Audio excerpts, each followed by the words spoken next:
Hello friends, स्वागत है आपका मेरे यूट्यूब चैनल एग्जाम लेक्चर में आप लोगों का स्वागत है। इस वीडियो में हम लोग हिंदी का भाग टू गोधलू भाग टू का हम लोग क्वेश्चन करेंगे, ऑब्जेक्टिव क्वेश्चन करेंगे चैप्टर नंबर 1 का।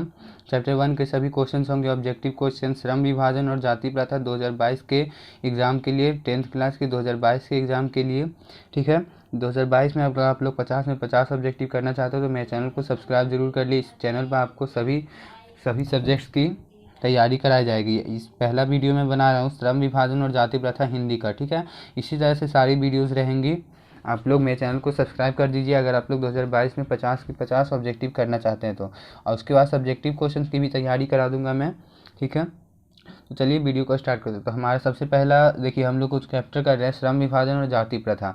ठीक है, तो इसका सबसे पहला क्वेश्चन देखिए यहाँ पे है कि श्रम विभाजन और जाति प्रथा के लेखक कौन है। श्रम विभाजन और जाति प्रथा के लेखक कौन है? तो आपके पास ऑप्शन है डॉक्टर राम मनोहर लोहिया, बाबा साहब भीमराव अम्बेडकर, सी है महात्मा गांधी और डी है डॉक्टर संपूर्णानंद। ठीक है, तो ऑप्शन इसमें 4 है, तो आप लोग कौन सा सही जवाब हो जाएगा आप लोग बताइए कमेंट में। आप लोग इसमें हम फ्रेंड्स 30 ऑब्जेक्टिव कराने वाले हैं, 30 ऑब्जेक्टिव कराने वाले हैं। तो इस आप लोगों का कितना ऑब्जेक्टिव 30 में कितना ऑब्जेक्टिव सही होता है आप लोग कमेंट में ज़रूर बताएं। देखिए, तो इसका सही जवाब जो हो जाएगा वो हो जाएगा बाबा साहब भीमराव अम्बेडकर। इस चैप्टर श्रम विभाजन और जाति प्रथा के लेखक कौन है? बाबा साहब भीमराव अम्बेडकर। ठीक है, अब दूसरा नंबर क्वेश्चन है कि लेखक की दृष्टि में विडंबना की बात क्या है। यहाँ पे विडंबना लिखा हुआ है, लेखक की दृष्टि में विडंबना की बात क्या है? तो ऑप्शन है आपके पास जातिवाद के पोषकों की कमी नहीं है, जातिवाद के पोषक नगण्य है। ठीक है, और उसके बाद सी नंबर है आर्थिक दृष्टि से जातिवाद उचित है, और डी नंबर है जातिवाद लोकतंत्र के विरुद्ध नहीं है। ठीक है, तो इसमें 4 ऑप्शन में आप लोग कौन सा सही लगता है आप लोग सोचिए। ठीक है, तो दूसरा का सही जवाब कौन सा हो जाएगा? ए हो जाएगा, जातिवाद के पोषकों की कमी नहीं है, जातिवाद के पोषकों की कमी नहीं है। ठीक है, और तीसरा नंबर क्वेश्चन है, तीसरा नंबर क्वेश्चन देखते हैं। तीसरा नंबर क्वेश्चन बोल रहा है कि लेखक की दृष्टि में आदर्श समाज कैसा होना चाहिए। लेखक की दृष्टि में आदर्श समाज कैसा होना चाहिए? ऑप्शन है जिसमें स्वतंत्रता का भाव हो, समता का भाव हो, भ्रातृत्व का भाव हो, और बी नंबर ऑप्शन है कि जिसमें सभी धनी हो, जिसमें सभी पढ़े लिखे हों, जिसमें सभी स्वस्थ हों। ये 4 ऑप्शन है, तो 4 में कौन सा सही जवाब हो जाएगा फ्रेंड? लेखक की दृष्टि में आदर्श समाज कैसा होना चाहिए? लेखक की दृष्टि में जो है आदर्श समाज जिसमें ऐसा होना चाहिए जिसमें स्वतंत्रता, समता और भ्रातृत्व का भाव हो। तो 3 का कौन सा सही जवाब हो जाएगा? 3 का ए सही जवाब हो जाएगा फ्रेंड्स, 3 का सही जवाब ए हो जाएगा। ठीक है, अब 4 नंबर क्वेश्चन है कि लेखक बेरोजगारी का प्रमुख और प्रत्यक्ष कारण किसे मानते हैं। तो ऑप्शन यहाँ पे दिया हुआ है अशिक्षा को, जनसंख्या को, जाति प्रथा को, उद्योग धंधों की कमी को। ठीक है, तो यहाँ पे 4 ऑप्शन है, कौन सा सही जवाब हो जाएगा? लेखक बेरोजगारी का बात करें कि बेरोजगारी का प्रमुख और प्रत्यक्ष कारण किसे मानते हैं, तो इसका सही जवाब हो जाएगा सी हो जाएगा, जाति प्रथा को। ठीक है, जाति प्रथा को वो मानते थे कि जाति प्रथा के कारण ही बेरोजगारी का प्रमुख और प्रत्यक्ष कारण है। ठीक है, अब 5 नंबर क्वेश्चन है, तो जल्दी जल्दी करेंगे ताकि वीडियो लंबा ना हो। और 5 नंबर क्वेश्चन है कि अंबेडकर की दृष्टि में भाईचारे का वास्तविक रूप कैसा होता है। अंबेडकर की दृष्टि में भाईचारे का वास्तविक रूप कैसा होता है? ऑप्शन आपके पास दिया हुआ है कि दूध और शक्कर के मिश्रण की तरह, दूध और पानी के मिश्रण की तरह, तिल और तंदूर के मिश्रण की तरह, पानी और नमक के मिश्रण की तरह। तो फ्रेंड्स, इसका सही जवाब कौन सा हो जाएगा? इसका सही जवाब बी हो जाएगा, बी सही जवाब हो जाएगा, दूध और पानी के मिश्रण की तरह। आप लोग फ्रेंड्स, जो क्वेश्चन आप लोग से नहीं हो रहा है उसको आप लोग तुरंत याद कर लीजिए, वीडियो को पॉज करिए और याद कर लीजिए, उसके बाद आगे वीडियो देखिए। ठीक है, ये सारे पिछले साल में आए हुए क्वेश्चन है। ठीक है, तो हम लोग नीचे जाते हैं। 6 नंबर क्वेश्चन है, 6 नंबर क्वेश्चन बोल रहा है कि भारतीय संविधान के निर्माण में महत्वपूर्ण भूमिका किसकी है। भारतीय संविधान के निर्माण में महत्वपूर्ण भूमिका किसकी है? तो ऑप्शन आपके पास है भीमराव अम्बेडकर, ज्योतिबा फूले, राजगोपालाचारी, महात्मा गांधी। 4 ऑप्शन है, 4 में कौन सा सही जवाब हो जाएगा? इसका सही जवाब हो जाएगा भीमराव अम्बेडकर, 6 का ए भीमराव अम्बेडकर। ठीक है, अब 7 नंबर क्वेश्चन है कि सभ्य समाज की आवश्यकता क्या है। सभ्य समाज की आवश्यकता क्या है? तो ऑप्शन आपके पास दिया हुआ है जाति प्रथा, श्रम विभाजन, अनुगम, दूध पानी। ठीक है, तो 7 का कौन सा सही जवाब हो जाएगा? तो इसका बी हो जाएगा, श्रम विभाजन। सभ्य समाज की आवश्यकता क्या है? श्रम विभाजन। याद कर लिए, ये बहुत इंपॉर्टेंट क्वेश्चन है। सभ्य समाज की आवश्यकता क्या है? श्रम विभाजन। ठीक है, अब 8 नंबर क्वेश्चन है। 8 नंबर क्वेश्चन बोल रहा है कि निम्नलिखित रचनाओं में से कौन सी रचना डॉक्टर अंबेडकर की है। यहाँ पे 4 ऑप्शन है, तो 4 ऑप्शन है the castes in India, the untouchables, you are they. ठीक है, हु आर शूद्राज। ठीक है। और इनमें से सभी 4 ऑप्शन है, इसमें से कौन सा सही हो जाएगा। तो फ्रेंड्स आपको बता देता हूँ कि इसका डी हो जाएगा। इनमें सभी जो है डॉक्टर बी आर अम्बेडकर की ही रचना है, सभी डॉक्टर बी आर अम्बेडकर की ही रचना है। तो इसको आप लोग याद कर लीजिए, ये तीनों रचना का नाम याद कर लीजिए आप लोग। कोई भी पूछा जा सकता है, यहाँ पे इनमें से सभी लिख दिया है तो ये तो सिंपल हो गया, लेकिन ये दे देगा उसके बाद 3 अलग 3 गलत गलत लिख दिया जाएगा, तो उसमें आप लोग को ढूंढना है। इसलिए आप लोग ये तीनों याद कर लीजिए, अभी तुरंत याद कर लीजिए वीडियो को पॉज करके। अब 9 नंबर क्वेश्चन बोलता है कि आधुनिक सभ्य समाज श्रम विभाजन को आवश्यक क्यों मानता है। आधुनिक सभ्य समाज जो है श्रम विभाजन को आवश्यक क्यों मानता है। देखिए क्वेश्चन आया है 2018 में, 2018 सेट ए में आया था, ठीक है। तो इसका सही जवाब कौन सा हो जाएगा। ऑप्शन देख लीजिए आप लोग एक बार कि कार्य कुशलता के लिए, भाईचारे के लिए, रूढ़िवादिता के लिए, इनमें से कोई नहीं। तो इसमें 4 ऑप्शन है, तो इसमें से कौन सा सही जवाब हो जाएगा। तो इसका ए हो जाएगा कार्य कुशलता के लिए। कार्य कुशलता के लिए आधुनिक सभ्य समाज श्रम विभाजन को आवश्यक मानता है, ठीक है। अब 10 नंबर क्वेश्चन है, 10 नंबर क्वेश्चन है कि श्रम विभाजन, थोड़ा ज़्यादा बाइट हो गया, अगली बार से थोड़ा अच्छा से वीडियो करेंगे, ठीक है। तो श्रम विभाजन और जाति प्रथा पाठ बाबा साहब के किस भाषण का संपादित अंश है। श्रम विभाजन और जाति प्रथा पाठ बाबा साहब के किस भाषण का संपादित अंश है। तो ऑप्शन आपके पास दिया हुआ है, the castes in India, their mechanism, genesis and development, annihilation of caste, who is Shudras, ठीक है। तो ये 4 ऑप्शन है, 4 में कौन सा सही हो जाएगा 10 का। तो 10 का सी हो जाएगा annihilation of caste, annihilation of caste C सही जवाब हो जाएगा। 10 का सी सही जवाब है, 10 का सी, 10 का सी सही जवाब हो जाएगा, ठीक है। अब 11 नंबर क्वेश्चन हम लोग देखते हैं। 11 नंबर क्वेश्चन है कि प्राथमिक शिक्षा प्राप्त करने के बाद अम्बेडकर उच्चतर शिक्षा प्राप्त करने के लिए कहाँ गए। प्राथमिक शिक्षा प्राप्त करने के बाद अम्बेडकर उच्चतर शिक्षा प्राप्त करने के लिए कहाँ गए। तो ऑप्शन आपके पास है इटली, दक्षिण अफ्रीका, न्यूयॉर्क, दक्षिण कोरिया। तो कौन सा सही जवाब हो जाएगा, ये 4 में से कौन सा सही जवाब हो जाएगा 11 का। तो आप लोग ये बहुत इंपॉर्टेंट क्वेश्चन है, इसको आप लोग याद कर लीजिए, बहुत बहुत इंपॉर्टेंट क्वेश्चन है। तो इसका सही जवाब हो जाएगा न्यूयॉर्क। न्यूयॉर्क गए थे उच्चतर शिक्षा प्राप्त करने के लिए डॉक्टर साहब अम्बेडकर, ठीक है। 11 का सी हो जाएगा। अब 12 नंबर क्वेश्चन है। 12 नंबर क्वेश्चन बोल रहा है कि अम्बेडकर के चिंतन व रचनात्मक के लिए प्रेरक व्यक्ति थे।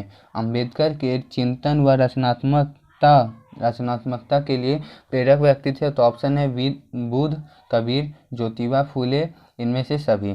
तो कौन सा सही जवाब हो जाएगा। तो 12 का इसका सही जवाब हो जाएगा डी हो जाएगा, इनमें से सभी।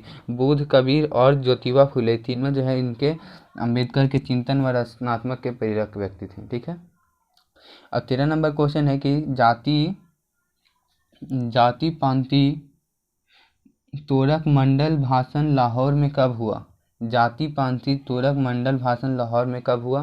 तो इसका ऑप्शन दिया हुआ है 1942 ईस्वी में, 1940 ईस्वी में, 1938 ईस्वी में, 1936 ईस्वी में। तो कौन सा सही जवाब हो जाएगा, इसको भी याद कर लीजिए आप लोग, बिल्कुल अभी याद कर लीजिए। इसका सही जवाब हो जाएगा सी हो जाएगा 1936 ईस्वी में। जाति पांति तोरक मंडल भाषण लाहौर में कब हुआ था 1936 ईस्वी में। तो 13 का सी जवाब सही है, 13 का सी, ठीक है। अब हम लोग आगे बढ़ते हैं। 14 नंबर क्वेश्चन है कि श्रम विभाजन और जाति प्रथा क्या है। श्रम विभाजन और जाति प्रथा क्या है, ये भी बहुत इंपॉर्टेंट क्वेश्चन है। श्रम विभाजन और जाति प्रथा क्या है।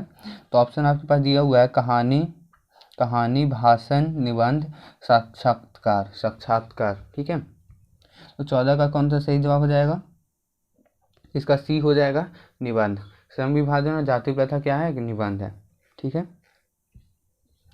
14 का सी, ठीक है। अब 15 नंबर क्वेश्चन है कि अंबेडकर के भाषण एनहिलेशन ऑफ कास्ट को किसने हिंदी में रूपांतर किया। एनहिलेशन ऑफ कास्ट को हिंदी में किसने रूपांतर किया है। तो ऑप्शन आपके पास दिया हुआ है ललाई सिंह यादव, किशोरी लाल, मोहन वाजपेयी, इनमें से कोई नहीं। तो कौन सा सही जवाब हो जाएगा, 15 का ए हो जाएगा ललाई सिंह यादव। 15 का ए ललाई सिंह यादव। अम्बेडकर के भाषण एनहिलेशन ऑफ कास्ट को हिंदी में किसने रूपांतर किया, हिंदी में किसने लिखा, ललाई सिंह यादव। बिल्कुल याद कर लीजिए आप लोग इस क्वेश्चन को। अब 16 नंबर क्वेश्चन है अम्बेडकर का जन्म किस परिवार में हुआ था। ऑप्शन है कि ब्राह्मण, क्षत्रिय, दलित, कायस्थ, ठीक है। कायस्थ।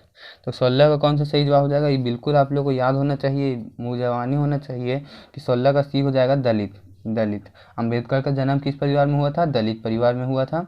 ये बिल्कुल इजी क्वेश्चन था। और लेखक का अब 17 नंबर क्वेश्चन है कि लेखक को इस युग में कहाँ पर विडंबना दिखाई दिया।